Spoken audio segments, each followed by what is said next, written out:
Back during the time when James Garfield was president, it was very common for people to come directly to the president and ask for a job. And one young man who'd written a couple of pro-Garfield articles in a newspaper came to him one day and said, "I would like to be the ambassador to a European country." And Garfield talked to him for very briefly and found out he had no political experience, no foreign experience. He was just a hack reporter, and he said, "No thanks, we're looking for someone else for this very large, influential position." And this young man, who was turned down by the president, was furious. He believed that he had been treated wrong, and he thought about how unfair it was and how good of a piece of writing he had written and how he believed it had really turned the tide in his city. And he thought about it so much that he just realized that Garfield just wasn't fit to be president. If he couldn't recognize the genius of himself, then he just shouldn't be in charge anymore. And so very soon into Garfield's presidency, he was walking to a train station with his friend, and this young man stepped out of the shadows and shot Garfield. Now, it wasn't a great shot. It hit his abdomen. It was somewhere inside of him, and it didn't kill him. And immediately there were doctors present, and without washing their hands or doing anything, they started sticking their fingers into the wound, trying to pull out the bullet. And Garfield was in intense pain. And he was taken back to the White House, and through an unfortunate series of events, one of the worst doctors possible, through some power plays and politics, just kind of took over Garfield's treatment. Now, there were some other doctors who wanted to do some more newfangled treatment, and they were all about washing hands and simple diet and cleanliness. But this doctor, he was old school. He wanted Garfield to eat the richest, heaviest foods possible, tons of sugar and fat. He wanted the windows shut. He didn't want any fresh air in. He didn't want the wound clean. He didn't clean his own hands. Poor Garfield.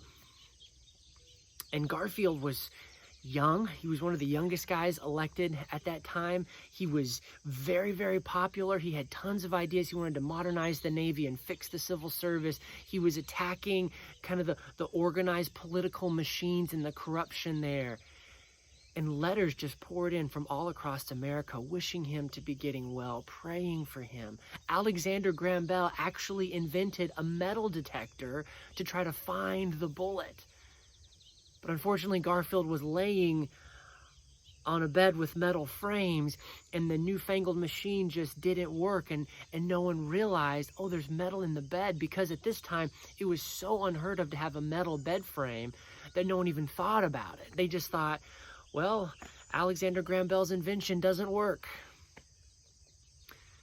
And so this president, who was our first left-handed president, this president whose mother was the first mother to be at the inauguration, this president whose father died when he was young, who worked his way up from poverty, who fought in the Civil War, who Lincoln said, "I need you to stop fighting and I want you to be in the House of Representatives. I need political support from guys like you." This guy who didn't even want to be president, didn't even try to become president, but was lifted up out of obscurity into the greatest place in the world, is now writhing in pain.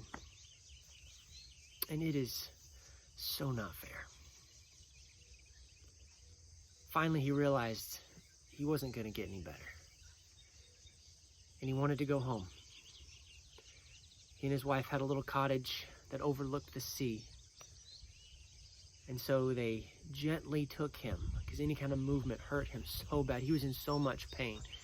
They gently took him to the train and slowly took the train to the coast. And lining up the train tracks on either side were Americans with their hats off and their heads bowed in respect as the presidential train slowly rolled by. And then someone thought, well, how are we going to get him from the train station to his house? This is crazy. He's going to have to get on a carriage and it's going to bounce and bang him. And someone said, hey, what if we build train tracks to his front door? And so volunteers and people donated money, and they just came out and they built tracks from the train station all the way to his front door, so his train station literally stopped at the front porch. And they took him inside. They laid him on his bed and they opened the windows, and he was able to look over the ocean. And his last words, surrounded by two good friends, were, "Can you do anything about the pain?" And soon this good man, this president who had so much potential, passed away. And that is not fair. And life, many times, isn't fair. I'm sure you've gone through things that aren't fair. I'm sure you're looking at some of the events in the world right now and you're wondering, what's going on? This isn't fair. This isn't right. And there's something inside of us that's universal, to where all humans just believe things should be fair.